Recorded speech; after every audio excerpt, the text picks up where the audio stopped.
সংগ্রামী উপস্থিতি, মাওলানা শহীদ রইসুদ্দিনের ব্যাপারে আপনারা দীর্ঘ সময় ধরে সব তথ্যগুলো জানতেছেন।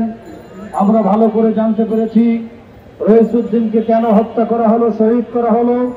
আমরা একটু পিছন দিকে চলে গেলে দেখতে পাই আল্লামা নুরুল ইসলাম ফারুকী রহমাতুল্লাহ আলাইহির কি অপরাধ ছিল।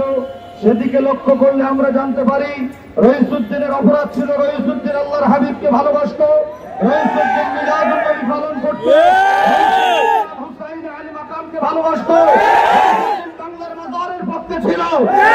বাংলার সুন্নি জনতা যারা তাদের বিপক্ষে ইয়াজিদ বাহিনী নেমে গেছে, আমরা ইয়াজিদ বাহিনীর বিপক্ষে হুসাইনের ভূমিকায় নামতে চাই। কথা বলেন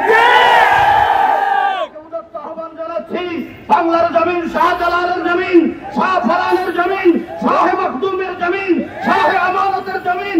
এই জমিনের মধ্যে যতই পাইতারা করো ইয়া নবী সালাম আলাইকা বন্ধ হবে না। কথা বলেন মুফতি আবুল কাসেম মোহাম্মদ ফজলুল হক সাহেব মাদ্দাজিল্লুল আলীকে পেয়েছি, আমরা আমাদের অভিভাবক পেয়েছি। অভিভাবক যখন ডাক দিবে বাংলার জমিনে নেমে আমরা প্রতিবাদ